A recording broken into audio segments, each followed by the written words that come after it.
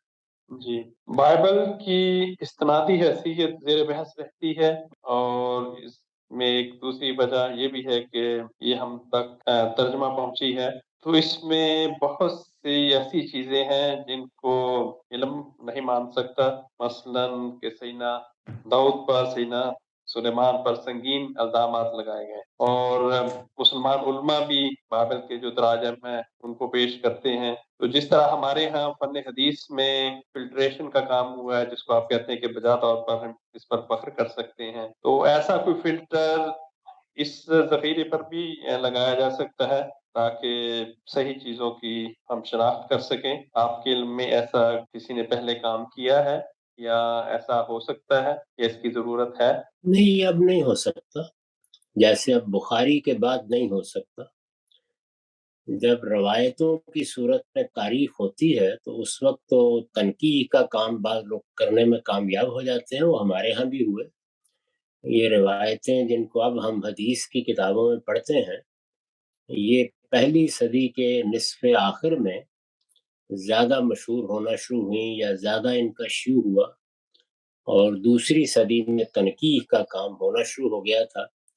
پھر مجموعے ترتیب پا گئے۔ پہلے کچھ بہت زیادہ سختی کے ساتھ تنقیح کا رجحان نہیں تھا، جیسے ہم مصنف ابن ابی شیبہ میں یا اسی طرح سے مصنف عبد الرزاق میں دیکھتے ہیں۔ بعد میں زیادہ سختی کے ساتھ تنقیح کی گئی، اس پر بھی آج آپ بہت سے سوالات اٹھا دیتے ہیں۔ مسلم میں، بخاری میں ایسی روایتیں موجود ہیں کہ جو کسی طرح بھی قابل قبول نہیں لگتی۔ ہم لوگ بھی نشاندہی کرتے رہتے ہیں، دوسرے اہل علم بھی کرتے ہیں، اور اس نشاندہی میں بھی تینوں روایتیں اپنا کام کرتی رہی ہیں، یعنی سلفی روایت اپنے طریقے پر نشاندہی کرتی ہے، فقہی روایت اپنے طریقے پر کرتی ہے، اور صوفی روایت اپنے طریقے پر کرتی ہے. تو یہ تو ہوتا رہتا ہے، لیکن اب بخاری ترتیب پا گئی، موطا اسی طرح. اب بہت مشکل ہے کہ آپ ان کتابوں میں کوئی تبدیلی کر سکیں، لوگوں کو توجہ دلا سکتے ہیں زیادہ سے زیادہ. وہ ہوتا رہتا ہے، توجہ بھی دلا سکتے ہیں اور آپ علمی کام کر کے اس کی غلطی بھی واضح کر سکتے ہیں. تو بائبل بھی اسی طرح ترتیب پا چکی، وہ تاریخ کی کتاب ہے. ایک تو لوگوں کی یہ غلط فہمی دور ہونی چاہیے کہ بائبل پوری کی پوری کوئی الہامی کتاب ہے. جیسے ہمارے ہاں ابن کثیر کی تاریخ ہے یا ابن اسحاق کی تاریخ ہے، اسی طرح تاریخ کی کتاب ہے.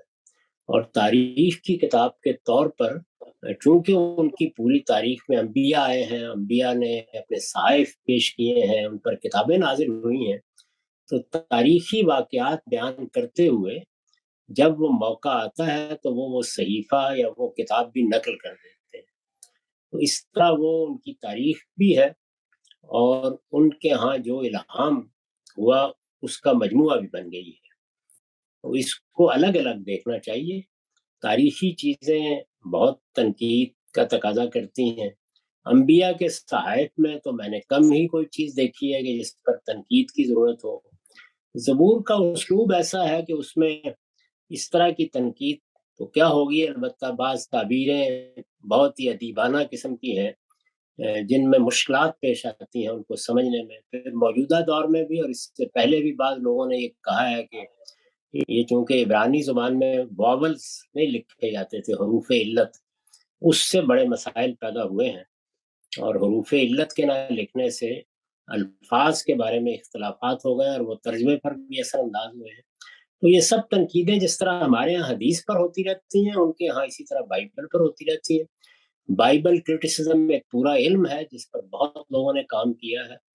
تو یہی اب ہو سکتا ہے، باقی یہ تو اب ممکن نہیں ہے. بائبل جو کچھ ہے وہ اسی طرح رہے گی. وہ تو اب ترتیب پا چکی، البتہ تحقیق، تنقید اور اسی طریقے سے اس میں کیا کیا تبدیلیاں آئیں، عہد بہد، وہ سب کام ہو رہے ہیں اور وہ خود ان کے ماننے والے بھی کرتے رہتے ہیں. بہت اچھی اس پر کمنٹریز لکھی گئی ہیں، بہت اچھی تنقیدیں لکھی ہیں بعض لوگوں نے. آپ انسائکلوپیڈیا برٹانیکا میں بائبل پر جو مقالہ ہے وہ پڑھیں تو اس میں انہوں نے اس کی عہد بہد تاریخ میں جو خرابیاں ہوئیں یا تبدیلیاں ہوئیں سب کی نشاندہی کر دی. مسلمانوں کے اکابر علماء بائبل کے اقتباسات اپنی کتابوں میں نقل کرتے رہتے ہیں اور آپ بھی کرتے ہیں. تو باقی لوگوں سے، باقی علماء سے تو موقع نہیں پوچھنے کا، لیکن آپ سے پوچھ لیتے ہیں کہ جس طرح آپ حدیث کے معاملے میں بہت محتاط ہیں، اسی طرح جب کوئی بائبل کا اقتباس نقل کرتے ہیں تو وہ بھی انہی معیارات پہ آپ پرکھ کر پھر اس کو لیتے ہیں یا ایز اٹ از وہاں سے اٹھا کر نقل کر دیتے ہیں؟ جو ہم تاریخ کے معاملے میں طریقہ اختیار کرتے ہیں وہی کرتے ہیں، کیونکہ سند کی تحقیق کا تو وہاں سوال نہیں ہے. تو تاریخی واقعات میں جو اصول پیش نظر ہوتے ہیں اور جس کو بڑی خوبی کے ساتھ ابن خلدون نے بیان کیا ہے اور اپنے مقدمے کی حد تک برتنے کی بھی کوشش کی ہے، میرے خیال میں وہی صحیح اصول ہے. بائبل کو ہم لوگ جب نقل کرتے ہیں تو زیادہ تر قرآن کے اشارات کی روشنی میں کرتے ہیں. یعنی قرآن مجید نے کسی واقعے کا حوالہ دے دیا، کسی بات کا حوالہ دے دیا اور اس طرح گویا تصویب کر دی اس کی تفصیل ہم نقل کر دیتے ہیں. اگر اس میں کوئی ایسی چیز کہیں ہوتی ہے جس میں کوئی تردید یا تنقید کی ضرورت ہے تو اس کا اشارہ کر دیتے ہیں. امام فراہی نے انجیل میں اس طرح کا کام بھی کیا. الاکلیل فی شرح الانجیل میں انہوں نے بعض پوری عبارتوں کی تحلیل کر کے بتایا ہے کہ یہاں ترجمے میں یہ غلطیاں ہو سکتی ہیں. تو اس طرح یہ سارا کام ہوتا رہتا ہے. لیکن ہمارے ہاں چونکہ بالعموم بائبل کو حدیث کے طریقے پر تو نقل نہیں کیا جاتا کہ بہت وسیع پیمانے پر حوالہ دیا جا رہا ہو، تو اس لیے پوری بائبل کے بارے میں یہ کہنے کی ضرورت بھی نہیں پڑتی. جو جس سے قرآن مجید کی تفسیر میں اور وہیں زیادہ تر نقل ہوتے ہیں یا اسی طریقے سے بعض غیر معمولی واقعات کی وضاحت میں، ان میں قرآن کی رہنمائی بجائے خود فیصلہ کن ہو جاتی ہے. اصول وہی ہے کہ علم و عقل کے مسلمات کی روشنی میں تاریخ کی ہر چیز کو دیکھنا چاہیے اور اگر ہمارے پاس کوئی مذہبی چیز ہے تو ہم اس کو قرآن و سنت کی روشنی میں دیکھیں۔ کتاب استثناء کے متعلق آپ نے کئی دفعہ ذکر کیا ہے کہ یہ کمپائلیشن معلوم ہوتی ہے، جس طرح ہمارے ہاں ارضاء خیرہ کی قرأت یا قرآن مجید کی تلاوت ثبت کی گئی، تو اس کو تھوڑا سا مزید کھول دیں اگر، اور یہ بھی بتائیں کہ کیا یہ سیدنا موسیٰ کی اپنی تصنیف تھی، اپنے ہاتھ سے لکھی ہوئی تھی، یا بعد میں ان کے شاگردوں نے اس کو کمپائل کیا؟ یہ اس کے شروع میں بیان کر دیا انہوں نے، یعنی جب تک یہ ترتیب نزولی سے آتی رہی وہ بھی بیان ہو گئی ہے، اور وہ ہم گنتی کے تو خیر بہت بات شروع ہوئی ہے، لیکن اخبار میں اسی طرح گنتی معاف کی جگہ پیدائش کے، تو گنتی میں اخبار میں اسی طریقے سے خروج میں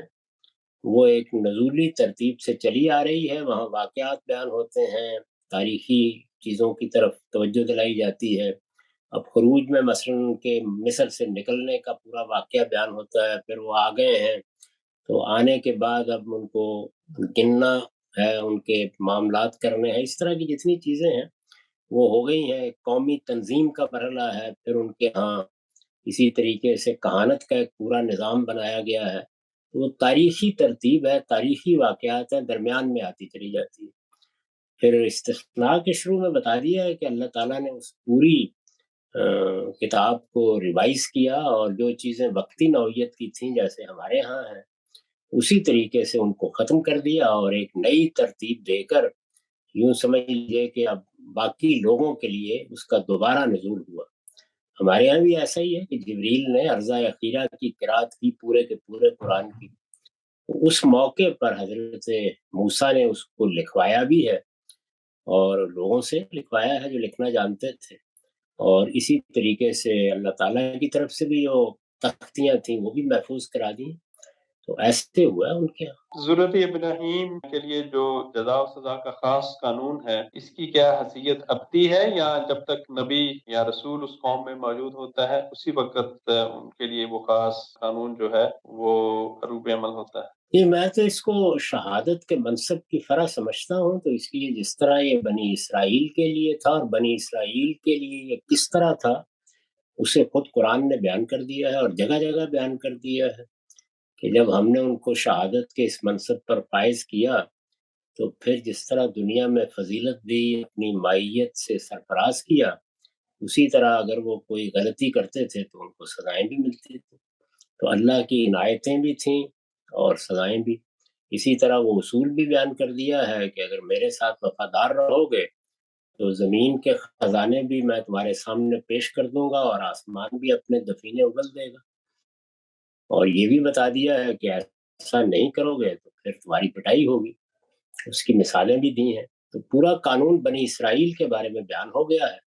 میرا استدلال یہ ہے کہ جب منصب ایک ہے تو یہی قانون بنی اسماعیل کے بارے میں بھی ہے اور ہونا چاہیے، اس کی تفصیل کرنے کی ضرورت ہی نہیں تھی، اور عملی طور پر جب ہم تاریخ میں دیکھتے ہیں تو بالکل اسی طرح ظہور ہوا ہے، یعنی ان کے ساتھ بھی وہی معاملہ ہوا ہے، وہی معاملہ ہو رہا ہے، اور وہی ہوگا جو بنی اسرائیل کے ساتھ ہو چکا۔ تو آج کے دور میں ہم بنی اسرائیل اور بنی اسماعیل کا تعین کیسے کریں گے جغرافیائی حوالے سے؟ کیونکہ بنی دنیا اسرائیل بڑی حد تک بنی اسرائیل تو بڑی حد تک اپنے آپ کو محفوظ رکھے ہوئے ہیں، اور وہ اصرار بھی کرتے ہیں کہ ہمارے ہاں نسلی لحاظ سے اہتمام رہتا ہے، یہود کم سے کم ماں کی حد تک پورا اہتمام رکھتے ہیں، تو بنی اسماعیل اس طرح متعین تو نہیں رہے، لیکن اب بھی کہا جا سکتا ہے کہ عربوں کی ایک کور یا عربوں کا ایک مرکزی نظم انہی کے پاس ہے۔ باقی دوسری قومیں بھی آہستہ آہستہ شریک ہو گئی ہیں، بہت سے لوگ مسلمان بھی ہو گئے ہیں، تو اتنا کافی ہے کہ وہ اپنی مرکزی حیثیت میں جزیرہ نما عرب میں بھی ہیں، اس کے گرد و نواح میں بھی ہیں۔ باقی تو چونکہ جو مسلمان ہوتا ہے ان کا حصہ بن کے طبعاً اسی ذمہ داری میں شامل ہو جاتا ہے، تو اس لیے اب جو ان پر آئے گا وہ باقیوں پر بھی آنا ہے، اور جو باقیوں پر آنا ہے اس سے ان کو بھی متاثر ہو۔ تو کیا ہم یہ کہہ سکتے ہیں کہ بنی آج کل اگر دیکھیں کہ بنی اسرائیل میں کنسنٹریٹڈ ہیں اور بنی اسماعیل سعودی عرب میں؟ اس وقت تو زیادہ تر یہی صورتحال ہے، لیکن ابھی کافی بڑی تعداد یہود کی امریکہ میں، یورپ میں اور باقی ملکوں میں بھی ہے۔ تو آج کیا بنی اسماعیل وہ شہادت علی الناس کی ذمہ داری ادا کر رہے ہیں جو قرآن پر عائد کرتا ہے آپ کی نظر میں؟ بڑی حد تک قریب ہی کھڑے ہیں، اس لیے کہ ایسا تو نہیں کہ انہوں نے اسلام کو چھوڑ دیا ہے یا حرمین سے الگ ہو گئے ہیں یا انہوں نے قرآن مجید کو پس پش ڈال دیا ہے۔ اس کتاب کو لے کے کھڑے تو ہیں، حق کتنا ادا کر رہے ہیں، ان کا فہم کتنا صحیح ہے، اور خاص طور پر قرآن مجید کی بنیاد پر دنیا بھر کے سامنے دین کی تصویر عملی طور پر رکھنا جو ایک قوم کی ذمہ داری ہے، اس میں کتنے کامیاب ہیں۔ وہ ایک ایسی چیز ہے کہ جس پہ بہت کچھ تنقید کی جا سکتی ہے۔ اسی لیے میں نے لکھا ہے کہ میرا احساس تو یہ ہے کہ اس وقت دونوں ہی گرفت میں ہیں، لیکن چونکہ انہوں نے شرک کو بطور دین اختیار نہیں کر لیا اور حرام حلال کے معاملے میں جو قرآن نے معیار بتا دیا ہے کہ نہ اللہ پر اور اللہ کے دین پر سچا ایمان رکھتے ہیں، اور نہ لا یحرمون ما حرم اللہ ورسولہ، اور پھر فہرست بھی گنوا دی ہے سورہ نساء کے آخر میں کہ یہ جرائم کیے ہیں، تو یہاں جرائم اس درجے میں نہیں ہوئے کہ انبیاء کے قتل تک یا صالحین کے اس تک نوبت پہنچ جائے، تاہم ہوتے جرائم بھی ہیں بالکل۔ تو میرے خیال میں اس درجے میں تو نہیں ہے انحراف، لیکن ہے، اور اس کے نتائج بھی بھگت رہے ہیں۔ آخر دنیا میں مغلوب ہوئے ہیں، یعنی عربوں کی سلطنت ختم ہو گئی اور ترکوں کو یا یاجوج ماجوج کی اولاد کو اقتدار منتقل ہوا، تو اس کا باعث تو ہے کوئی نہ کوئی۔ آپ جانتے ہیں کہ اندلس میں کس طرح سے پٹائی ہوئی اور پھر عباسیوں کے ساتھ ہوا، اور کیسے چنگیز خان کی اولاد نے آ کے خلیفہ کو باندھ کے مار دیا۔ تو عرب تو یہ سب کچھ بہت چکے ہیں اپنی تاریخ میں۔ تو اگر آج کل کوئی محسوس کرتا ہے یعنی قومی طور پر کہ بنی اسماعیل اپنی وہ شہادت علی الناس کی ذمہ داری ادا نہیں کر رہے، تو وہ کیا ڈرائیونگ سیٹ پر بیٹھ سکتا ہے؟ فرض کریں اگر آج ترکی بحثیت قوم فیصلہ کر لے کہ کیونکہ دیکھیے، ڈرائیونگ سیٹ تو انہی کی ہے، لیکن یہ کہ آپ پیچھے بیٹھے ہوئے جو کچھ کر سکتے ہیں وہ کریں، اس کے کرنے سے تو کوئی نہیں روکتا۔ وہ ہے کیا؟ ذمہ داری ہے نا، یعنی یہ ذمہ داری کہ اللہ تعالیٰ کی کتاب کو دنیا تک پہنچایا جائے، اور جہاں جہاں آپ کو اللہ موقع دیتا ہے وہاں دین پر آپ خود بھی عمل پیرا ہوں اور اس کا اچھا نمونہ پیش کریں۔ تو یہ چیز تو اس وقت جو 57 ممالک ہیں ان سب کو ہی کرنی چاہیے، کیونکہ وہ مسلمان ہیں، مسلمانوں کے ملک ہے۔ خیر ان کو ذرا نکال لیجیے جن میں زیادہ تر غیر مسلموں کی آبادی ہے، افریقہ وغیرہ میں تو کچھ تبدیلی بھی آتی رہتی ہے۔ یہ صورتحال اگر نہ بھی ہو تو چلیے 50 سے زیادہ ملک تو ہیں، ان میں جو لوگ بستے ہیں ان کو اپنی یہ ذمہ داریاں انجام دینی چاہیے۔ تاہم ڈرائیونگ پر تو وہی رہیں گے، اس وقت بھی ڈرائیونگ پر وہی، یعنی دنیا بھر میں اگر اسلام کی نمائندگی کی حیثیت کسی کو حاصل ہے تو انہی کو حاصل ہے۔ یہ تو عثمانیوں کے زمانے میں بھی یہی صورت رہی، مشکل ہے کہ اس سے میں یا آپ انہیں معذور کر لیں، ہم اپنا فرض پورا کر سکتے ہیں۔ اور وہ بالکل ایسے ہی ہے کہ بعض اوقات کسی گھر میں جو بزرگ لوگ ہیں، باپ ہے یا اس طرح ذمہ دار لوگ ہیں، وہ اپنی ذمہ داریاں ادا نہیں کرتے تو اولاد ادا کرنا شروع کر دیتی۔ لیکن اس سے کیا وہ منصب جو شہادت علی الناس کا ان کو منتقل ہو جائے گا دوسری اقوام کو، یا وہ منصب انہی کے پاس رہے گا؟ منصب تو انہی کے پاس ہے، البتہ یہ کہ جو لوگ بھی کسی نیکی اور خیر کو اختیار کریں گے ان کو اللہ اجر دے گا۔ نتائج تو انہی کے آگے بڑھنے سے نکلنے ہیں اور انہی کے پیچھے ہٹنے سے، ورنہ عام قانون کے تحت جو اللہ تعالیٰ کرم فرماتا ہے، عنایتیں کرتا ہے، وہ تو ہوتی ہے۔ یعنی میرا احساس تو یہ ہے کہ علم کے لحاظ سے پچھلے 250-300 سال سے ہندوستان بہت بلند جگہ پر کھڑا ہے، تو اب علمی خدمات کے معاملے میں تو ایسا نہیں ہو سکا کہ ان کو روک دیا جائے۔ جتنے بڑے لوگ ہمارے ہاں پیدا ہوئے ہیں اور جس طرح انہوں نے خدمت انجام دی ہے وہ تو ہو رہا ہے اپنا، لیکن بحیثیت قوم کیا ہم اس منصب پر فائز ہو جائیں گے؟ یہ کام تو مجھے یا آپ کو نہیں کرنا، یہ تو اللہ کو کرنا ہے، اور وہ اپنا فیصلہ سنا چکا۔ کیا اللہ تعالیٰ کو قرآن مجید میں بنی اسرائیل کو کہتا ہے کہ اگر تم لوٹ آؤ تو میں بھی لوٹ آؤں گا، تو یہ ان کے لیے ابھی بھی آپشن کھلا ہے؟ اگر یہ کھلا ہے تو اس کی عملی صورت کیا اختیار کرنی چاہیے یا کریں گے؟ جو انہوں نے سرکشی اختیار کی کہ بعض آئیں حضرت مسیح کو بھی مانے اور رسول اللہ کو بھی مانے، تو وہ یہ کریں گے تو پھر ان کو مسلمان ہو کے ہی رہنا پڑے گا۔ جی، پھر تو ظاہر ہے کہ مسلمان ہو گئے۔ جی۔ جو ذریت ابراہیم کا جو علاقہ ہے، اس میں بنی اسماعیل کو جو دیا گیا جزیرہ نما عرب، اس میں یمن کی حیثیت کیا اس میں شامل ہے؟ کیونکہ جغرافیائی طور پر تو وہ اسی کا حصہ ہے، لیکن کیا اس کو لیکن مانا نہیں گیا، اس کو ہمیشہ تاریخ میں بھی الگ ہی رکھا گیا ہے، اور یہ کوئی ایک دن کا معاملہ نہیں ہے، صدیوں سے اسی طرح ہے۔ حضرت سلیمان کے زمانے میں بھی صاف معلوم ہوتا ہے کہ یمن کو وہی حیثیت دی گئی جو بائبل میں بیان ہوئی ہے کہ ایک تمہارا علاقہ ہے اور ایک اس کے گرد و پیش کے علاقے ہیں۔ تو جزیرہ نما عرب تو انہی کا علاقہ تھا، لیکن اس کے گرد و پیش کے علاقوں میں یہ شامل رہا ہے، تو میرا خیال ہے کہ اس کی الگ حیثیت ہے اور ہے گی۔ تو جو باقی علاقہ ہے اس کی کیا حدود ہے اور اس کا کیا تقدس ہے؟ اس میں وہی دونوں آراء ہیں جو ہمیشہ سے رہی ہیں۔ ایک تو یہ کہ جب جزیرہ عرب کہا گیا ہے تو یہ اصل میں حجاز کے بارے میں کہا گیا ہے، اور دوسرا یہ ہے کہ جغرافی لحاظ سے جو کچھ جزیرہ عرب کہلاتا رہا ہے اس سارے پر ہی اس کا اطلاق ہوگا یمن کے علاوہ۔ تو اگر دوسری بات کو مانیے تو پھر یہ جو 5-7 ریاستیں ہیں، جیسے عمان ہے، جیسے قطر ہے، جیسے امارات ہے اور کویت ہے، یہ بھی اس کا حصہ ہیں۔ اور اگر حجاز کی بات سامنے رکھیں تو پھر ظاہر ہے کہ حجاز کی حدود متعین ہے۔ عرب علماء یا حنابلہ وہ تو عام طور پر پورے جزیرہ نما عرب ہی کو سمجھتے ہیں۔ حدیث میں جو الفاظ آئے ہیں وہ پورے جزیرہ نما عربی کے بارے میں، لیکن بعض اوقات کیونکہ یہ جتنی عمارتیں اور یہ سب ہیں یہ تو اس وقت کوئی حیثیت ہی نہیں رکھتی تھی، تو کورس سارا کا سارا حجاز ہی میں تھا، تو اس لیے شاہ ولی اللہ کا بھی اور بعض لوگوں کا رجحان یہ رہا ہے کہ حجاز بول کر یا تو تحدید کی گئی ہے اور یا پھر اس وقت کا جزیرہ نما عرب تھا ہی حجاز۔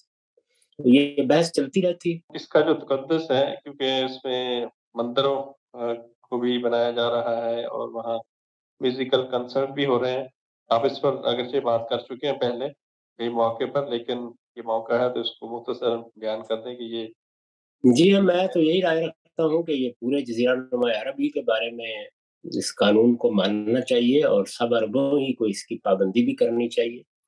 عارضی طور پر اگر غیر مسلم وہاں جاتے ہیں رہتے ہیں کوئی اس میں حرج کی بات نہیں، بلکہ میں تو حرمین میں داخلے کے بارے میں بھی یہی رائے رکھتا ہوں کہ وہ جا سکتے ہیں، زیارت کر سکتے ہیں، اور اگر وہ ابراہیم کے بتائے ہوئے طریقے پر حج کرنا چاہیں، عمرہ کرنا چاہیں تو ان کو کوئی روکنے کی وجہ نہیں ہے۔ اللہ تعالیٰ کی عبادت سے کسی شخص کو بھی نہیں روکنا چاہیے، نہ اللہ کی عبادت گاہوں میں داخل ہونے سے روکنا چاہیے۔ تاہم مستقل اقامت وہ نہیں اختیار کر سکتے جب تک کہ وہ اسلام کو قبول نہ کر لیں، اور جب مستقل اقامت نہیں اختیار کر سکتے تو ظاہر ہے کہ اپنی عبادت گاہیں بھی نہیں بنا سکتے۔ میرا نقطہ نظر یہی ہے اور میں اس کو بیان بھی کرتا رہتا ہوں، اور عرب کے علماء بھی یہی رائے رکھتے ہیں، میں اسی کو صحیح سمجھتا ہوں۔ بہت شکریہ جی، میرے سوالات ختم ہوئے۔ جی السلام علیکم وابی صاحب، میرا سوال میرا سوال یہ تھا کہ جو اللہ کا قانون ہے شہادت کے منصب کا، وہ بلیک اینڈ وائٹ نہیں ہونا چاہیے کہ شہادت کا منصب تو ایک بہت بڑا منصب ہے، اور اگر یہ پریسائسلی ڈیفائن نہیں ہوگا تو جزا و سزا کی جو یعنی ریزننگ ہے وہ اس طرح سے نہیں ہو سکتی۔ تو جس طرح سے آپ نے کہا کہ ہم ڈرائیونگ سیٹ پہ نہیں ہیں، وہ پیچھے شامل ہو جاتے ہیں، تو وہ ایسا کیوں ہے؟ یعنی اتنا کلیئرلی ڈیفائن کیوں نہیں ہے وہ؟ نہیں، بالکل واضح ہے، اس کو تو ایک نسل تک خاص کر دیا گیا ہے، یعنی رسول اللہ صلی اللہ علیہ وسلم کی قوم کے لوگ یا اہل عرب جن کو ہم کہتے ہیں، ان میں بنی اسماعیل بھی تھے اور بنی اسماعیل کے توابع کی حیثیت سے دوسرے عرب بھی تھے، تو عرب اپنی اس حیثیت کو بالکل برقرار رکھے ہوئے ہیں اور ہمیشہ سے اپنی اس حیثیت کا ادراک بھی رکھتے ہیں، وہی اپنے آپ کو اسلام کے علمبردار کہتے رہے ہیں اور ساری دنیا میں اسی حیثیت سے پیش کرتے ہیں، اس میں کوئی وہم نہیں، لیکن انہوں نے ایک دعوت پیش کرنی ہے، تو جیسے ہی وہ دعوت پیش کرتے ہیں اور ہم شامل ہو جاتے ہیں تو ان کے توابع کی حیثیت سے ہماری بھی ذمہ داری وہی بنتی ہے، ہمیں بھی وہی کام کرنا چاہیے، لیکن ان کی قیادت میں، ان کی رہنمائی میں. اور وہ کام ہے کیا؟ یعنی کام یہ ہے کہ ہم کو اللہ کے دین کو اپنی انفرادی اور اجتماعی زندگی میں اختیار کرنا ہے، اور اللہ کی کتاب قرآن مجید کو دنیا تک پہنچانا ہے. ان کے اوپر یہ ذمہ داری اجتماعی طور پر ہے اور ان کو ادا کرنی چاہیے، اور کرتے بھی رہے ہیں. یعنی ایسا تو نہیں کہ وہ اس سے بالکل سبکدوش ہو گئے ہیں. اب بھی وہاں پر حکومتیں قائم ہوئی ہیں تو بہت بڑے پیمانے پر انہوں نے قرآن مجید کی اشاعت کی ہے، دنیا بھر میں اسلامک سینٹرز بنائے ہیں. اپنی سیرت اور کردار میں جو تبدیلیاں کرنی چاہیے تھی وہاں بڑی کوتاہیاں ہیں. اور ہم لوگوں کے ہاں بھی یہی ہے کہ جہاں جہاں اللہ توفیق دیتا ہے اچھے اہل علم یہ کام انجام دیتے رہتے ہیں. اگر تعین کی ضرورت ہے تو وہ تو صرف یہی ہے کہ ذمہ داری کا احساس ان لوگوں کو رہے. ساری دنیا ان کو یہ احساس دلاتی ہے. آپ کے علم میں ہے کہ مولانا علی میاں نے تو اپنے بڑے بے نظیر خطبات میں بار بار ان کو ان کی اس حیثیت کی طرف توجہ دلائی ہے. تو اہل علم ہمیشہ کرتے رہے ہیں. جزیرہ نما عرب کے بارے میں خصوصی حکام سے بھی سارے اہل علم واقف ہیں، اور سب اہل علم اپنے ہاں ان کو بیان بھی کرتے رہے ہیں، ان کی وضاحت بھی کرتے رہتے ہیں. میں نے ابھی آپ کو بتایا کہ شاہ ولی اللہ نے کس طرح اس کو بیان کیا ہے. ہمارے اس دور میں بھی جب وہاں مندر بنانے کا معاملہ ہوا تو علماء نے فوراً اس کی طرف توجہ دلائی ہے. تو ایسا نہیں ہے کہ کوئی غیر متعین ہے. باقی جو لوگوں کے اندر خرابیاں پیدا ہوتی ہیں وہ ہو جاتی ہیں. وہ بنی اسرائیل کے یہاں بھی ہوئی ہیں، ان کے ہاں بھی اختلاط ہوا ہے، ان کے ہاں بھی پردیسیوں کی تعبیر اختیار کی جاتی ہے. اس سے کوئی فرق نہیں پڑتا. یعنی کس تعین کی ضرورت ہے؟ عربوں کو عربوں کی حیثیت سے یہ خدمت انجام دینی ہے اور ہمیں ان کی دعوت پر لبیک کہہ کے اس خدمت میں اپنا حصہ ڈالنا ہے. بڑی سادہ سی بات ہے. اچھا، لیکن ایک اور بات بھی چیز آ جاتی ہے کہ جب جیسے حضور صلی اللہ علیہ وسلم نے کہا کہ عربی اور عجمی میں کوئی ڈفرینسیشن نہ ہو، تمیز نہ ہو، تو اس کو پھر اس طرح کیسے دیکھتے ہیں اس بات کو آپ؟ اس کا تعلق تو دنیا اور آخرت میں نتائج سے ہے، اس میں کوئی فرق نہیں. یعنی دنیا میں جو قانونی حیثیت ہے کسی ریاست میں، انسانی حقوق ہیں یا قومی حقوق ہیں، وہ بالکل یکساں ہے، سب کے یکساں ہے. اور قیامت میں ہر شخص اپنے اعمال کے لحاظ سے جواب دے. وہاں تو قومی حیثیت سے جواب دہی ہوگی نہیں، فرد فرد کی ہے. جس نے جو ذمہ داری ادا کی ہے وہ وہاں پر اللہ تعالیٰ کے اجر پا لے گا. تو کسی عربی کو کسی عجمی پر نہ دنیوی قانون کے لحاظ سے کوئی فضیلت ہے اور نہ آخرت میں اس بنیاد پر کوئی نتیجہ نکلے. کیونکہ دو سوال اور ہیں مسیحوں سے ریلیٹڈ. جیسے اس وقت اگر ہم جس طرح سے ہم دیکھتے ہیں کہ یہودیوں کی جو سیاسی مدد وہ اپنا دینی فرض سمجھتے ہیں، اور جبکہ قرآن کی تعلیم کی نظر میں یہ بات غلط نظر آتی ہے، کیونکہ قرآن یہ کہتا ہے کہ ان کو غلبہ ہوگا مسیحیوں کو. اور پھر دوسری بات یہ کہ مسیحی بنی اسرائیل میں شامل کیوں نہیں ہے؟ اس لیے کہ مسیحی بنی اسرائیل نہیں ہے تو میں آپ تو شامل نہیں کر سکتے. جیسے ہم عرب نہیں ہیں تو ہم اپنے آپ کو عرب تو نہیں کہہ سکتے. بنی اسرائیل تو حضرت یعقوب کی اولاد ہے. اسرائیل ان کا لقب ہے، اور بنی اسرائیل کا مطلب ہے اسرائیل کی اولاد. جیسے ذریت ابراہیم کا مطلب ہے ابراہیم کی اولاد. اللہ تعالیٰ نے یہ ذمہ داری ابراہیم اور ان کی اولاد کو دی ہے، اور اس کے لحاظ سے یہ دونوں شاخیں زیر بحث آتی ہیں، بنی اسرائیل اور بنی اسماعیل.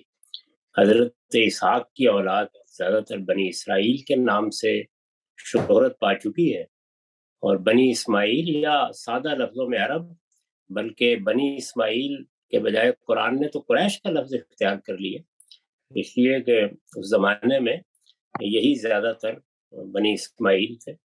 اور دیکھیں کہ قرآن مجید نے باقاعدہ ان کی قیادت کو مخاطب کر کے اور پھر ان پر اپنا احسان بیان کر کے ان کو کہا ہے کہ لإیلاف قریش ایلافہم رحلۃ الشتاء والصیف. تو اس طرح اس میں ناموں میں کچھ نہیں رکھا ہوتا، اصل چیز حقیقت ہے. اس حقیقت کے لحاظ سے سب اپنی ذمہ داریاں ادا کریں اور جو کچھ بھی فریضہ ہے اس کو پورا کریں. تو لیکن جو ہم انڈرسٹینڈنگ ہے کہ جو جس طرح سے سارے نبی اور رسول آئے وہ حضرت ابراہیم کی ذریت میں ہی آئے، تو حضرت عیسیٰ بھی اسی ذریت میں ہی، اسی فیملی میں ہی تھے نا. یعنی جی وہ اسی میں تھے، حضرت عیسیٰ کی خدائی ماننے والے بھی اس میں تھے، لیکن وہ پھر باہر نکلے اور انہوں نے سینٹ پال کے زمانے میں اپنی دعوت دوسری قوموں کے سامنے پیش کر دی. اور اس طرح سے بہت بڑے پیمانے پر جیسے رسول اللہ کی دعوت پر ایمان لانے والوں میں اب کہا جا سکتا سکتا ہے کہ اکثریت غیر عربوں کی ہو رہی ہے، تو ایسے ہی ان کے ہاں بھی اکثریت غیر بنی اسرائیل کی ہو گئی، بلکہ اکثریت کیا کہا جا سکتا ہے کہ اب تو 95% وہی ہے۔ یعنی بنی اسرائیل میں تو بہت تھوڑے لوگوں کو توفیق ہوئی کہ وہ ان پر ایمان لائے، اور وہ بھی بڑے ابتدائی دور میں۔ اس وقت جو اقوام ہیں وہ سب کی سب یافس کی اولاد ہے، اور یا پھر یہ ہے کہ سام اور حام کے پرانے قبائل ہیں، زیادہ تر اقوام وہی ہے جتنی بھی ہے، تو وہ تو بنی اسرائیل نہیں کہے جا سکتے۔ نہیں، شکریہ۔ جو دوسرا حصہ ہے جو کہ میں نے ذکر کیا کہ ان کی سیاسی مدد کا، کیا یہ صحیح انڈرسٹینڈنگ ہے کہ وہ سیاسی مدد اپنا دینی فریضہ سمجھتے ہیں عیسائی؟ میرا نہیں خیال کہ ایسی کوئی بات ہے، یہ تو بالکل ایک سیاسی فیصلہ تھا۔ یعنی یہود ایک لمبے عرصے تک دنیا میں رہے، پھر دنیا میں بہت سی تبدیلیاں آنی شروع ہوئیں، یہود کے بارے میں کچھ خیالات بھی لوگوں کے تبدیل ہوئے۔ یورپ میں خاص طور پر ہٹلر نے جو کچھ کیا تو ان کے ساتھ ہمدردی بھی عالمی سطح پر محسوس کی جانے لگی، اور پھر جب برطانیہ نے جنگ چھیڑنے کا ارادہ کیا، یا کہیے کہ جنگ مسلط ہونا شروع ہوئی، تو ان لوگوں نے بہت سے معاملات میں مدد کی ان کی۔ اس میں انہوں نے ان سے وعدہ لیا کہ آپ ہمیں ہمارے ملک میں واپس بھی جانے دیں گے اگر اللہ تعالیٰ آپ کو فتح دیتا ہے۔ تو وہ فتح ہو گئی، یعنی عثمانی شکست کھا گئے، اور وہی اس وقت مسلمانوں کی نمائندگی کر رہے تھے۔ برطانیہ عظمیٰ کو بھی اور دوسری قوتوں کو بھی پہلی جنگ عظیم میں بڑی غیر معمولی فتح ہوئی۔ یہ سارے علاقے ایک یعنی منظر آپ دیکھیں تو ایسا بن گیا تھا کہ پوری دنیا کے فاتح ہو گئے تھے وہ۔ تو اس لحاظ سے پھر انہوں نے اپنے مفتوحہ علاقے میں اس زمانے کے رواج کے مطابق ان کو آباد بھی کیا، ان کی مدد بھی کی۔ پھر دوسری جنگ عظیم کے بعد آپ جانتے ہیں کہ ایک عالمی نظم بنا دیا گیا، تو اب جو کچھ بھی ہوتا ہے اس عالمی نظم کے تحت ہوتا ہے۔ مدد تو وہ ہماری بھی اربوں ڈالر کی صورت میں کرتے ہیں، اس لیے کہ وہ دنیا پر بادشاہی کر رہے ہیں اور باقی قومیں ان کے محکوم کی حیثیت رکھتی ہے۔ تو یہ وجہ ہے کہ وہ دنیا بھر میں اپنی ذمہ داریاں بقول ان کے یا ان کے نقطہ نظر سے وہ ادا کرتے ہیں۔ ابھی بھی دیکھیے نا کتنی ہمارے درمیان اور ان کے درمیان الجھنیں تھیں اور کتنا تناؤ تھا، اس کے باوجود سیلاب آیا ہے تو وہ مدد کے لیے آئیں گے۔ یہ تو نہیں ہو سکتا نا کہ دنیا پر آپ حکومت کریں اور آپ کسی سے روٹھ کے بیٹھ جائیں۔ تو اس میں جو انہوں نے نظم بنایا ہے پہلی دوسری جنگ عظیم کے بعد، وہی اس وقت عالمی نظم ہے۔ دنیا پر اس وقت انہی کی حکومت قائم ہے۔ اسی حکومت کے تحت ایک اقوام متحدہ کا نظام بنا کے، کچھ قاعدے بنا کے، کچھ ضابطے بنا کے وہ اپنی حکومت کر رہے ہیں۔ براہ راست حکومتوں کا دور ختم ہو گیا، اس میں ذمہ داریاں لینا بھی بڑا مشکل ہو گیا ہے۔ تو بالواسطہ حکومت ہے ان کی، اور ان کی جو عالمی حکومت ہے اس کے ایک حصے میں یہود آباد ہے، تو وہ کیوں ان کی مدد نہیں کریں گے؟ جیسے باقی لوگوں کی مدد کرتے ہیں ان کی بھی کریں۔ لیکن ان کی مدد تو وہ بہت آؤٹ آف دا وے جا کر بھی مدد کرتے ہیں نا، یعنی جس طرح سے کتنی جگہ پر ایسا ہوتا ہے کہ وہ مسلمانوں کی اتنی مدد ہونی چاہیے لیکن اس طرح سے نہیں کرتے جس طرح سے یہودیوں کی نہیں، کی جاتی ہے۔ بوسنیا ہرزیگووینا میں آپ کی بھی ایسے ہی کی تھی، نظر زیادہ آتی ہے۔ اچھا، جو آپ نے جو بتایا کہ بادشاہت کے فوائد جس طرح سے آپ نے بتائے، اور اس سے تو بہت اچھی چیز نظر آتی ہے، لیکن اللہ تعالیٰ کا جو حکم ہے وہ بالکل مختلف ہے، تو اس کو آپ کیسے پلیس کریں گے؟ نہیں، انسانی شرف کا تقاضا تو یہی ہے کہ اس میں امر و ہم شورا بینہم کے طریقے پر حکومتیں قائم ہوں، لیکن امر و ہم شورا بینہم کے طریقے پر بھی آپ بادشاہت قائم کر سکتے ہیں، اس میں کیا مسئلہ ہے؟ اللہ تعالیٰ نے یہ تو کہیں تجویز نہیں کیا کہ نام کیا رکھیں گے، اور یہ بھی کہیں نہیں کہا کہ ہر 4 سال بعد انتخابات ضرور کرانے ہیں۔ جیسے ہمارے ہاں پہلے نظام تھا، ایک حکمران کا انتخاب ہوتا تھا، زندگی بھر کے لیے ہو جاتا تھا، اب بھی کر لیا۔ آپ کی بھی تسکین ہو جائے گی، امر و ہم شورا بینہم کے تقاضے بھی پورے ہو جائیں گے۔ ایک سوال اور ہے جو کہ اس ٹاپک سے ریلیٹڈ نہیں ہے لیکن میں تو یہی ادروائز ہے۔ رائے رکھتا ہوں کہ صدر کا انتخاب اگر آپ کو صدر ہی بنانا ہے تو ایک غیر جانبدار سے میری مراد ہے کہ ایسی شخصیت جس کا کسی سیاسی جماعت سے فعال تعلق نہ ہو، اس کا انتخاب کریں اور زندگی بھر کے لیے کریں۔ اسی سے آپ حقیقی معنی میں ایک اچھے پارلیمانی نظام کو چلا سکیں۔ یہ مغربی قومیں جو ملکہ برطانیہ کی حکومت کو 14 ملکوں پر قائم رکھے ہوئے ہیں، آپ کے آسٹریلیا کی وہ ملکہ ہیں، کینیڈا کی بھی، نیوزی لینڈ کی بھی اور جگہوں کی بھی، تو یہ پاگل نہیں ہے، ان کو معلوم ہے کہ اس سے کیا فائدہ ہوتا ہے۔ میرے خیال میں تو سیاسی مقاصد زیادہ ہیں، لیکن خیر یقیناً آپ کا جو پوائنٹ ہے وہ بالکل ویلڈ ہے کہ جس طرح سے آپ نے کہا کہ یقیناً 4 سال کا انتخاب یا 3 سال کا وہ ضروری نہیں ہے اس کے اندر جمہوری اس میں۔ یہ ان میں جو سے کوئی چیز بھی ضروری نہیں ہے، یہ تو لوگوں نے اپنے طریقے کے اوپر، بلکہ اس میں جو پہل کی وہ امریکہ نے کی، پھر آہستہ آہستہ یہ تحریر ہونا شروع ہو گئی۔ تو یہ ایک تدریجی عمل ہے، بعض اوقات ہم اپنے حاضر میں بہت زیادہ اسیر ہو جاتے ہیں اور بعد میں جو تاریخ ہوتی ہے اس کو نہیں دیکھتے۔ تو آپ اپنی نفسیات کے لحاظ سے، اپنی ضرورتوں کے لحاظ سے جو نظام چاہیں بنا لیں۔ اصل چیز یہ ہے کہ اب خاندانوں کی حکومت ہمیں تو میسر نہیں ہے۔ میں نے تو ابھی پچھلے دنوں گفتگو کرتے ہوئے کہا ہے کہ عالمی سطح پر آپ چاہیں تو آپ سعودی عرب کے خاندان کو اپنا آئینی حکمران بنا لیں، اور وہ بھی اپنی آئینی حکومت کو دستور کے تابع کر لیں، تو بڑی حد تک خلافت کا خواب بھی آپ شرمندہ تعبیر کر سکتے ہیں۔ ابھی پچھلے دنوں میں نے اس پر بڑی تفصیلی گفتگو کی ہے دنیا نیوز کے پروگرام۔ شکریہ۔ یہ سوال اس موضوع سے ڈائریکٹ ریلیٹڈ نہیں ہے، لیکن میرے خیال میں امپورٹنٹ ہے، میں کر دیتا ہوں۔ آپ دیکھیے جواب دے دیں تو اچھا ہو جائے گا کہ شرک کی ابتدا تو یعنی اللہ کے وسیلوں یا متبادل تلاش کرنے سے ہوا، یا جو اللہ کے فرشتوں یا دنیا کی قوتوں کو ماننے سے ہوا۔ الحاد کی ابتدا کی کیا وجوہ ہے اور یہ اتنا مقبول کیوں ہوا ہے، جبکہ ہمارے چاروں طرف دنیا کے حقائق پکار پکار کر کہہ رہے ہیں کہ یہ ایک خالق کی محتاج ہے؟ تو اور اس کا آغاز کہاں سے ہوا، کس طرح سے ہوا؟ اگر اس پہ تھوڑی سی روشنی ڈال دیں تو باقی سوالوں کے ختم ہونے کے بعد تو یعنی بہت شکریہ اس چیز کا، اور بہت بہت شکریہ باقی سوالوں کے جواب دینے کا۔ میرے مطالعے علم کے حد تک تو الحاد دنیا میں ہمیشہ رہا ہے۔ صرف یہ ہے کہ مشرکانہ تہذیب میں الحاد کے لیے اظہار کا موقع نہیں ہوتا تھا۔ پھر توحید کے حق میں جب انقلابات برپا ہو گئے اور ادھر ایک رومن سلطنت قائم ہو گئی، ادھر ہم مسلمانوں نے تو 1000 سال تک سیاسی غلبہ رہا مذہب کو، ورنہ الحاد موجود تھا۔ اس کی شاعری ہم پڑھتے ہیں، اس کی کتابیں دیکھتے ہیں، اس کے بڑے لوگوں کے نام سے ہم واقف ہیں، ہمیشہ موجود رہا ہے۔ موجودہ زمانے میں صرف یہ ہوا ہے کہ وہ پابندیاں ختم ہو گئی ہیں، اور دنیا میں زیادہ غلبہ ان قوموں کو ہے جنہوں نے اس اصول کو مان لیا کہ آزادی میں کوئی رکاوٹ نہیں ڈالی جا سکتی۔ لوگ جو کہنا چاہتے ہیں کہیں، ان کے پیچھے آپ اپنی طاقت استعمال کر کے کوئی اقدام نہیں کر سکتے۔ تو اس کے نتیجے میں وہ کتابیں بھی چھپنے لگ گئیں، شیو بھی ہونے لگ گیا، پھر یہ سوشل میڈیا ہے، تو یہ کریے سے لوگوں کو سامنے لا رہا ہے۔ میرا احساس یہ ہے کہ الحاد کی جو نسبت تناسب اس وقت ہے آبادی کے لحاظ سے ہمیشہ رہی۔ میں تو اس کو کوئی نئی چیز نہیں سمجھتا، ظہور ہوا ہے۔ اور یہ تینوں چیزیں قیامت تک ایسے ہی رہیں گی، یعنی خدا پر سچا ایمان رکھنے والے لوگ حواس سے آگے اپنے پروردگار کو پہچانیں گے بھی، اس کی معرفت بھی حاصل کریں گے اور اس کی دعوت بھی پیش کرتے رہیں گے۔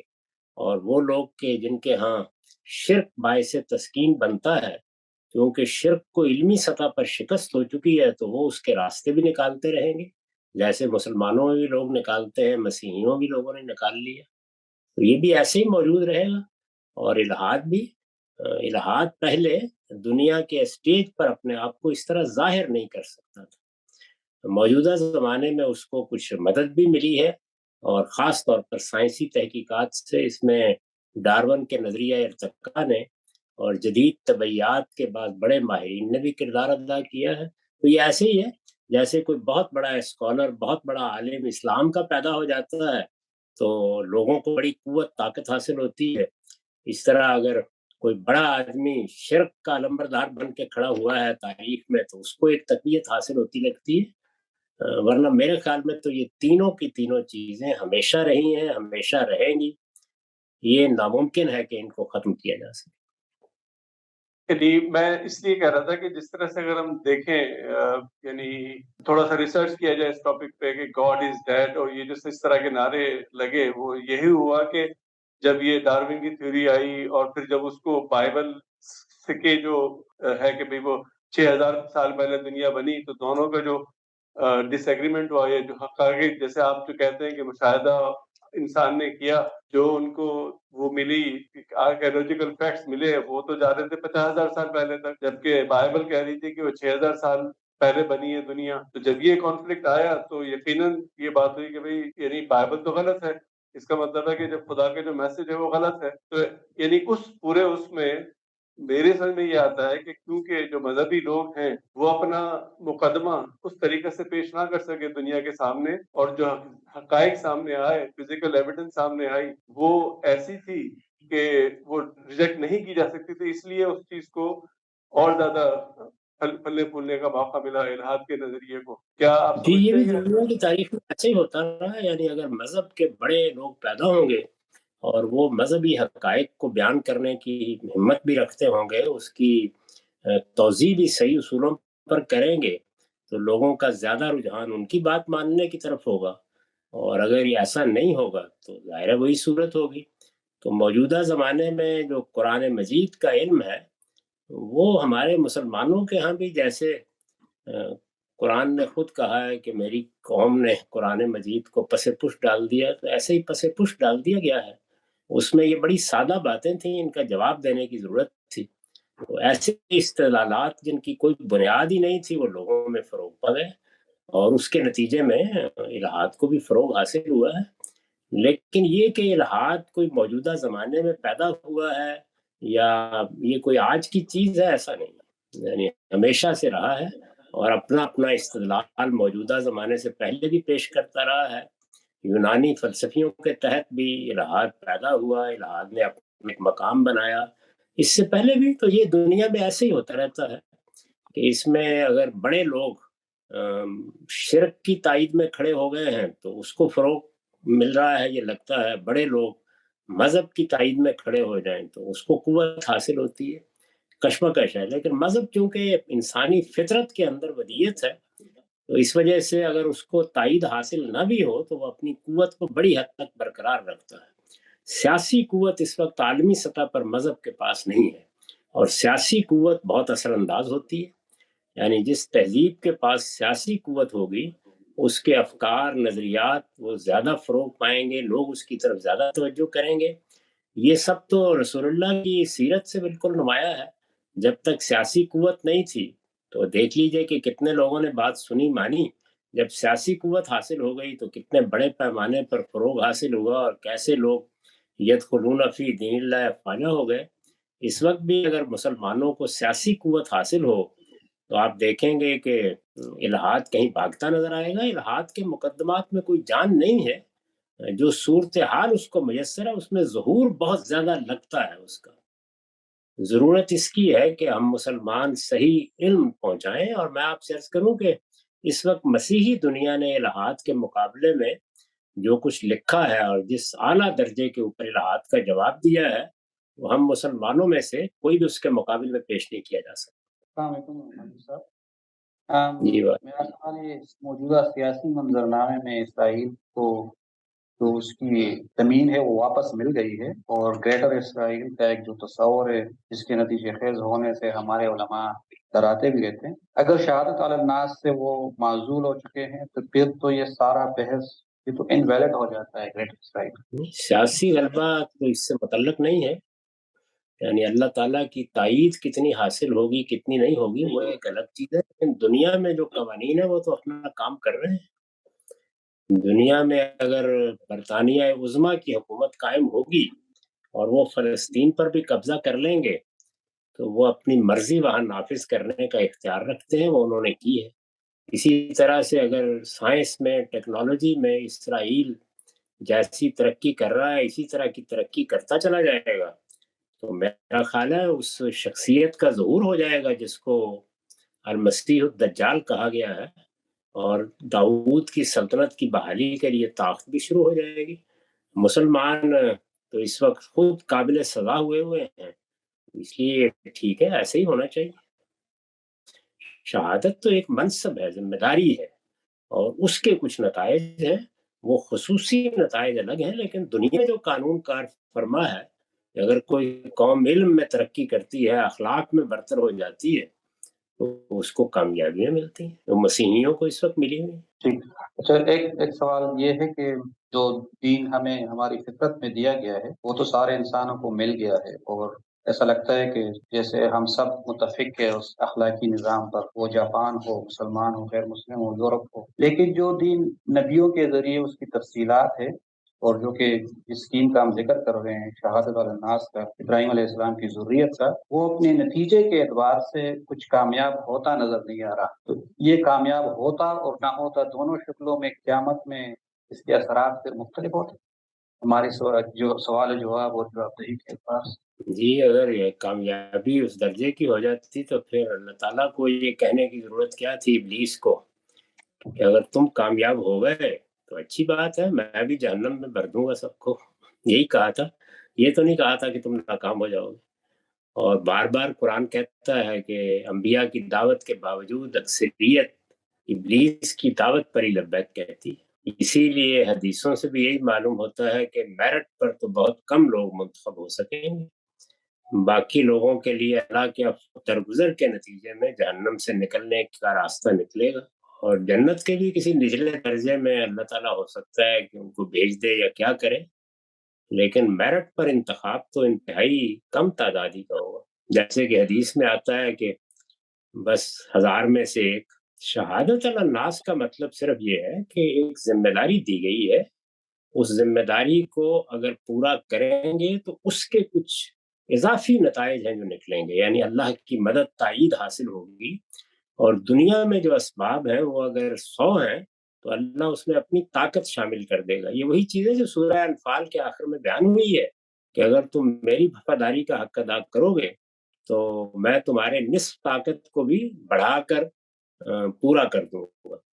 یہ چیز ہوگی۔ باقی دنیا میں جو طاقت کا توازن قائم رہتا ہے اور اس میں قومیں اپنی ترقی کی جنگ لڑ رہی ہوتی ہیں، وہ تو دنیا کے عام قانون کے مطابق جاری ہے۔ السلام علیکم غامدی صاحب، میرا سوال حضرت عیسیٰ کے متعلق ہے کہ حضرت عیسیٰ کو آسمان پر اٹھائے جانے سے کیا مراد ہے؟ کیا انہیں جسم کے سمیت اٹھایا گیا تھا یا صرف ان کی روح کو اٹھایا گیا تھا اور جسم کو زمین پر رکھا گیا تھا؟ جی میں تو اپنی رائے پچھلے 50 سال سے بیان کر رہا ہوں، اور ابھی میں نے بڑی تفصیل کے ساتھ اس سارے معاملے پر 23 اعتراضات کی سیریز میں گفتگو کی ہے اور بتا دیا ہے کہ کہیں نہیں اٹھایا گیا تھا، ان کو وفات دی گئی اور وفات دے کے فرشتے ان کے جسم کو تدفین کے لیے لے گئے۔ کہاں تدفین ہوئی وہ اللہ ہی جانتا ہے، اس سے مقصد یہ تھا کہ کوئی ان کی بے حرمتی نہ کرے۔ تو پھر ایسا کیوں کہا جاتا ہے کہ انہیں آسمان پہ لے گیا؟ یہ کیوں نہیں کہا جاتا کہ انہیں موت دی گئی، یا جو بالکل جس سے کہ ایکسپریشن بالکل کلیئر ہو جائے؟ نہیں، قرآن میں تو بالکل واضح ہے، بڑے سری لفظوں میں پوری بات بیان کر دی گئی ہے، باقی کہا جاتا ہے تو لوگ بہت کچھ کہتے ہیں۔ شکریہ غامدی صاحب۔ جی السلام علیکم غامدی صاحب۔ جی وعلیکم السلام۔ غامدی صاحب، جب آپ شہادت حق کی بات کرتے ہیں تو ایسے محسوس ہوتا ہے کہ جیسے سیاسی طور پہ ساری سیادت اور قیادت عربوں کے حوالے کرنے کے حوالے سے جو ہے نا بات کر رہے ہوتے ہیں، لیکن آج کے دور میں عام آدمی کے لیے اس کو سمجھنا اور اس کو یعنی اس نقطہ نظر کو اختیار کرنا بڑا مشکل ہے سیاسی لحاظ سے۔ شہادت حق کے حوالے سے کیا اس کے اندر یہ سیاسی تصور بھی ہے یا صرف مذہبی طور پہ یہ نقطہ نظر ہے؟ نہیں، اس میں کوئی سیاسی پہلو ہے ہی نہیں، یہ تو خالص مذہبی ذمہ داری ہے جو انہیں ادا کرنی ہے اور یہ ان پر ڈالی گئی ہے۔ البتہ یہ وعدہ کیا ہے اللہ تعالیٰ نے، اور وہ بنی اسرائیل کے ساتھ بھی کیا تھا، انہوں نے بھی بدقسمتی سے اس کو سیاسی کامیابی سے وابستہ کر کے صورتحال ہی الٹ کے رکھ دی۔ یہ وعدہ کیا تھا کہ اگر تم اس ذمہ داری کو پورا کرو گے، جو دنیا میں قانون کے تحت تمہاری طاقت ہے اس کو میں بڑھا دوں گا۔ ابھی میں نے اسی لیے انفال کا حوالہ دیا ہے کہ دنیا میں جو سیاسی طاقت ہے یا عسکری طاقت ہے اس کی بنیاد پر آپ غلبہ حاصل کرتے ہیں۔ تو قرآن مجید نے وہاں بنی اسماعیل کو یا رسول اللہ کے صحابہ کو اطمینان دلایا ہے کہ اگر تمہاری طاقت 1:2 کی ہے تو باقی میں پوری کر دوں گا۔ تو یہ بات کہی گئی ہے، اور وہ ظاہر ہے اسی وقت ظاہر ہوتی ہے جب آپ اس ذمہ داری کو ادا کرتے ہیں، جیسے صحابہ نے بدر کے میدان میں وہ ذمہ داری ادا کی